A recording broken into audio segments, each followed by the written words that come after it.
नमस्कार, स्वागत है आप सभी का न्यूज इंडिया पर। आपके साथ मैं हूं आंचल कादियान। 17वीं लोकसभा का समापन हो गया। समापन पर पीएम नरेंद्र मोदी ने कई अहम बातें कही। 17वीं लोकसभा के आखिरी दिन सदन को संबोधित करते हुए अपने 5 साल के कार्यकाल की उपलब्धियां गिनाई। इस दौरान पीएम नरेंद्र मोदी ने उनकी सरकार ने 5 साल में देश में रिफॉर्म, ट्रांसफॉर्म और परफॉर्म किया। पीएम नरेंद्र मोदी ने यह भी कहा कि पिछले 5 सालों में देश में कई अहम निर्णय हुए हैं, जिससे कि अगले 25 साल का खाका भी खींचा गया है, जिससे कि देश की तकदीर और तस्वीर दोनों ही बदली और देश नया विश्वास अनुभव कर रहा है। पीएम नरेंद्र मोदी ने इसी के साथ 17वीं लोकसभा में नए बेंचमार्क बनाए, जिसमें कि धारा 370 हटाने और ट्रिपल तलाक को खत्म कर ऐतिहासिक काम किया है। G20 का जिक्र भी आज पीएम नरेंद्र मोदी ने किया और कहा कि G20 सम्मेलन का सफल आयोजन से भी हिंदुस्तान की दुनिया में सशक्त छवि बनी। ये 5 वर्ष देश में रिफॉर्म, परफॉर्म एंड ट्रांसफॉर्म, ये बहुत रेयर होता है कि रिफॉर्म भी हो, परफॉर्म भी हो और हम ट्रांसफॉर्म होता अपनी आंखों के सामने देख पाते हो, एक नया विश्वास भरता हो। ये अपने आप में 17वीं लोकसभा से आज देश अनुभव कर रहा है और मुझे पक्का विश्वास है कि देश 17वीं लोकसभा को जरूर आशीर्वाद देता रहेगा।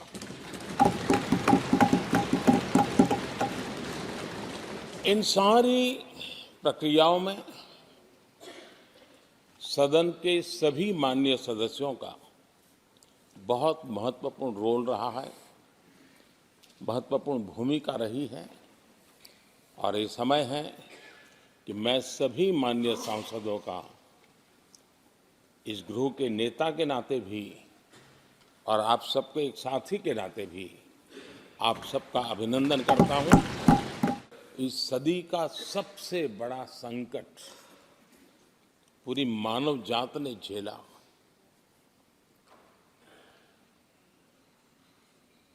कौन बचेगा, कौन बच पाएगा, कोई किसी को बचा सकता है कि नहीं बचा सकता, ऐसी वो अवस्था थी।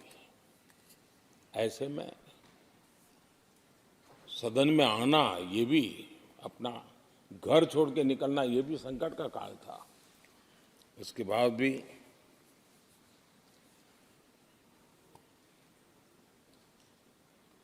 जो भी नई व्यवस्थाएं करनी पड़ी, आपने उसको किया। देश के काम को रुकने नहीं दिया। सदन की गरिमा भी बनी रहे और देश के आवश्यक कामों को जो गति देनी चाहिए, वो गति भी बनी रहे और उस काम में सदन की जो भूमिका है वो रत्ती भर भी पीछे न रहे।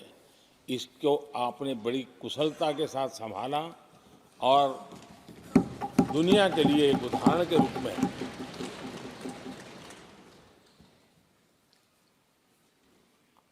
आदरणीय सभापति जी, मैं माननीय सांसदों का भी इस बात के लिए आज एक बार आभार व्यक्त करना चाहता हूं कि उस कालखंड में देश की आवश्यकताओं को देखते हुए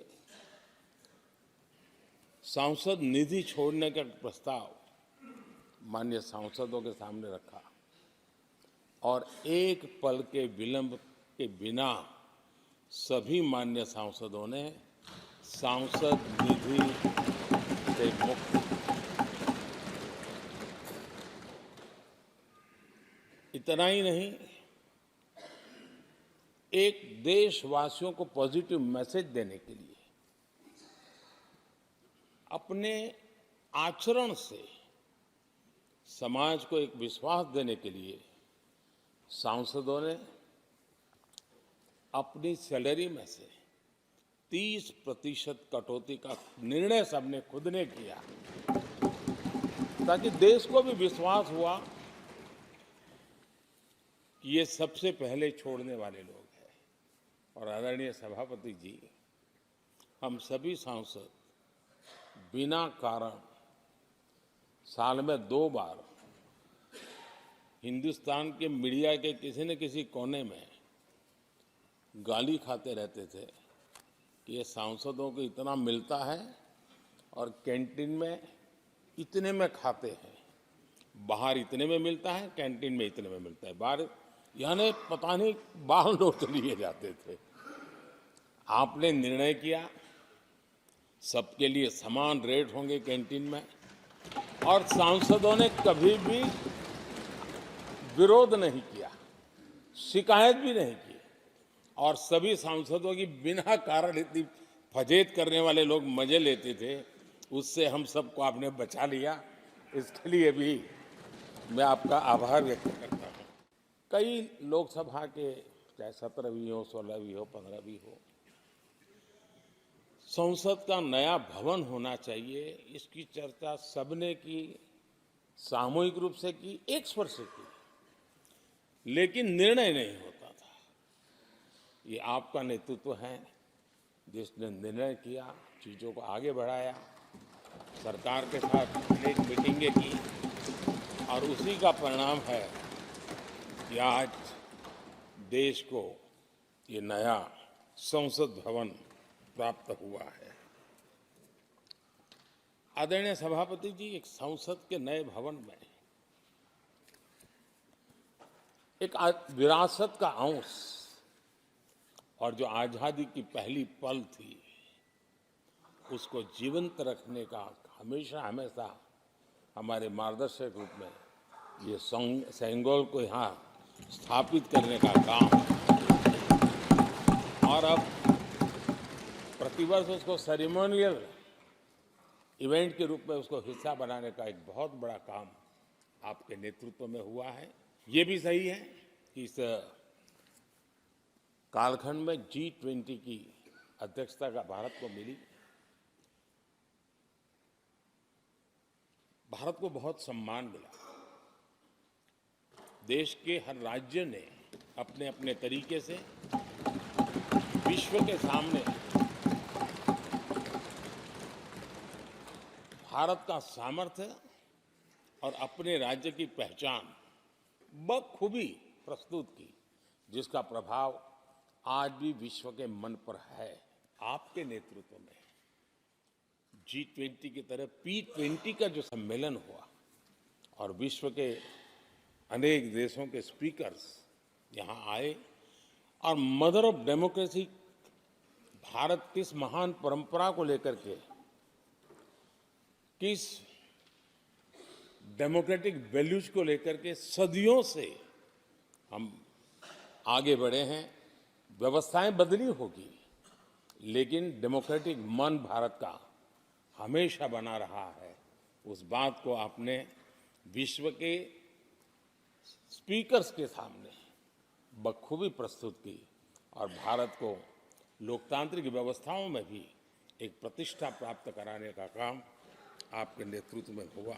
संसद की लाइब्रेरी जिसको उपयोग करना चाहिए वो कितना कर पाते थे वो तो मैं नहीं कह सकता हूं, लेकिन आपने उसके दरवाजे सामान्य व्यक्ति के लिए खोल दिए। ज्ञान का ये खजाना, परंपराओं की विरासत, उसको आपने जन सामान्य के लिए खोल करके बहुत बड़ी सेवा की है। मैं इसके लिए भी आपका हृदय से अभिनंदन करता हूं। पेपरलेस पार्लियामेंट, डिजिटलाइजेशन, अपने आधुनिक टेक्नोलॉजी हमारी व्यवस्था में कैसे बने। शुरू में कुछ साथियों को दिक्कत रही, लेकिन अब सब इसके आदी हो गए हैं। सब मैं देखता हूं जब यहाँ बैठे हैं तो कुछ न कुछ करते रहते हैं। तो अपने आप में एक बहुत बड़ा काम आपने किया है। ये एक स्थायी व्यवस्थाएं आपने निर्माण की है। मैं इसके लिए आपका बहुत आभार व्यक्त करता हूँ। आदरणीय अध्यक्ष जी, आपकी कुशलता और माननीय सांसदों की जागरूकता, उन सबका संयुक्त प्रयास मैं कह सकता हूं कि जिसके कारण 17वीं लोकसभा की प्रोडक्टिविटी करीब करीब 97% रही है।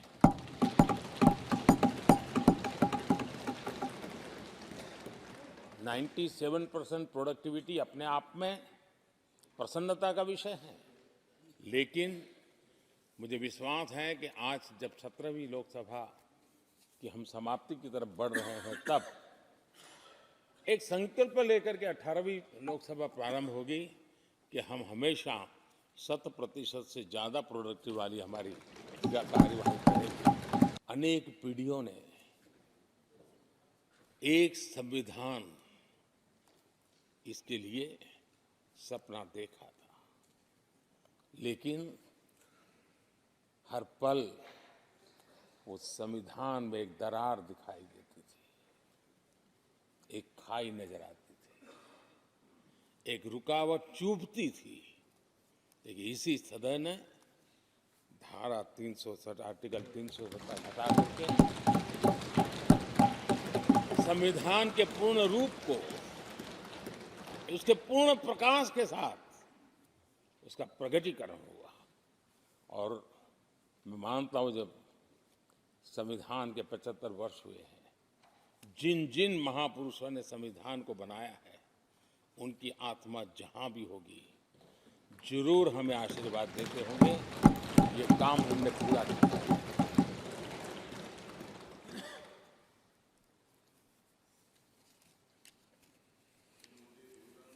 कश्मीर के भी,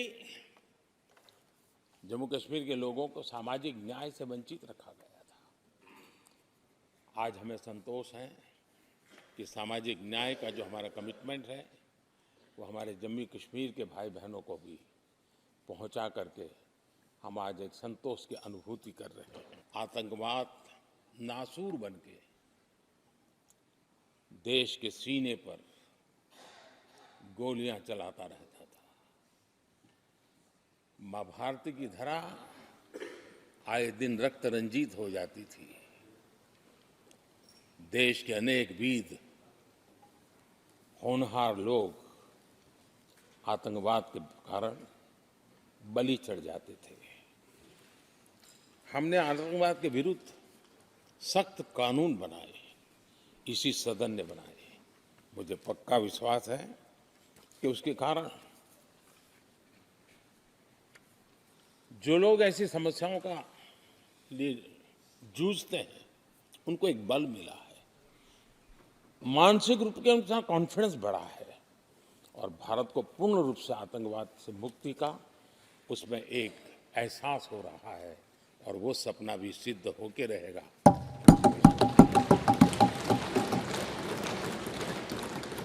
हम 75 साल तक अंग्रेजों की दी हुई दंड संहिता में जीते रहे हैं।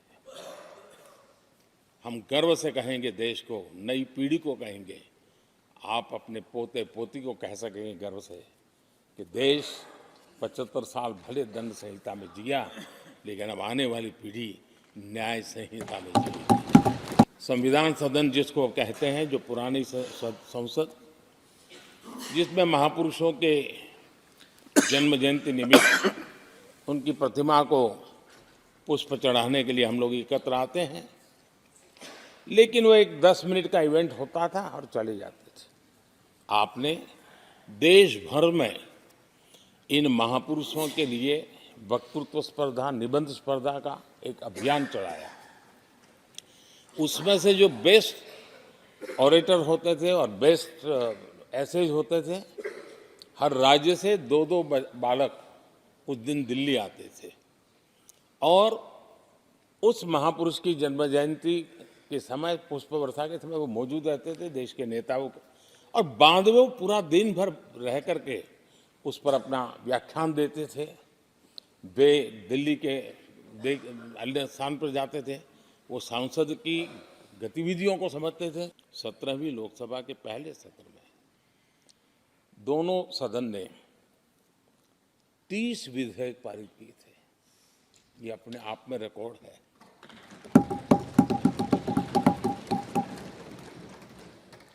और एक नए नए बेंचमार्क 17वीं लोकसभा ने बनाए हैं। आदरणीय अध्यक्ष जी, आजादी के 75 वर्ष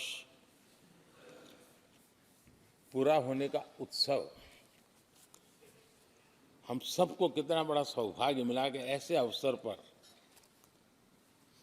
हमारे सदन ने अत्यंत महत्वपूर्ण कामों को नेतृत्व किया, हर स्थान पे हुआ। शायद ही कोई सांसद ऐसा होगा कि जिसने आजादी के 75 वर्ष को लोकोत्सव बनाने में अपने अपने क्षेत्र में भूमिका अदा न की हो। यानी सचमुच में आजादी के 75 वर्ष को देश ने जी भर करके उत्सव से बनाया और उसमें हमारे माननीय सांसदों की और इस सदन की बहुत बड़ी भूमिका रही है। हमारे संविधान लागू होने के 75 वर्ष, ये भी अवसर इसी समय इसी सदन को मिला है, इसी सभी माननीय सांसदों को मिला है।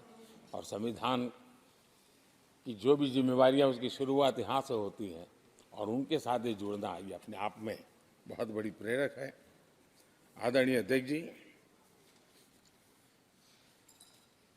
इस कार्यकाल में बहुत ही रिफॉर्म्स हुए हैं और गेम चेंजर है।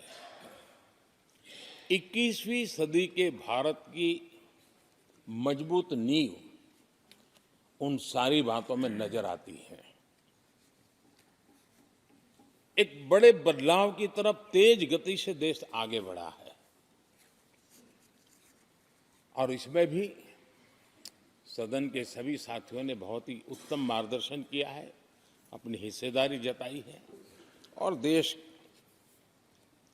हम संतोष से कह सकते हैं कि हमारी अनेक पीढ़ियां जिन बातों का इंतजार करती थी, ऐसी बहुत से काम इस 17वीं लोकसभा के माध्यम से पूरे हुए। पीढ़ियों का इंतजार खत्म हो गया। आज राम मंदिर को लेकर के इस सदन ने जो प्रस्ताव पारित किया है, वे देश की भावी पीढ़ी को इस देश के मूल्यों पर गर्व करने की संवैधानिक शक्ति देगा। ये सही है कि हर किसी में ये सामर्थ्य नहीं होता है कि ऐसी चीजों में तो कोई हिम्मत दिखाते हैं, कुछ लोग मैदान छोड़ के भाग जाते हैं, लेकिन फिर भी भविष्य के रिकॉर्ड को देखेंगे तो आज जो व्याख्यान वो हुए हैं, जो बातें रखी गई हैं, उसमें संवेदना भी है, संकल्प भी है, सहानुभूति भी है और सबका साथ सबका विकास के मंत्र को आगे बढ़ाने का उसमें तत्व भी। आदरणीय अध्यक्ष जी, चुनाव बहुत दूर नहीं है। कुछ लोगों को थोड़ी घबराहट रहती होगी, लेकिन ये लोकतंत्र का सहज आवश्यक पहलू है।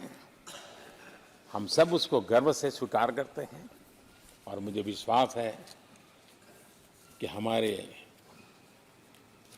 चुनाव भी देश की शान बढ़ाने वाले, लोकतंत्र की हमारी जो परंपरा है पूरे विश्व को अचंभित करने वाले अवश्य रहेंगे, ये मेरा पक्का विश्वास है।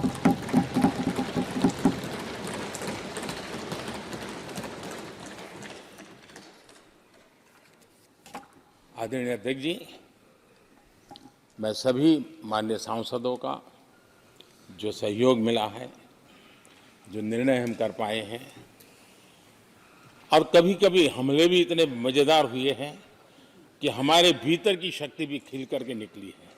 और मेरा तो परमात्मा की कृपा रही है कि मुझे जब चुनौती आती है तो जरा और आनंद आता है।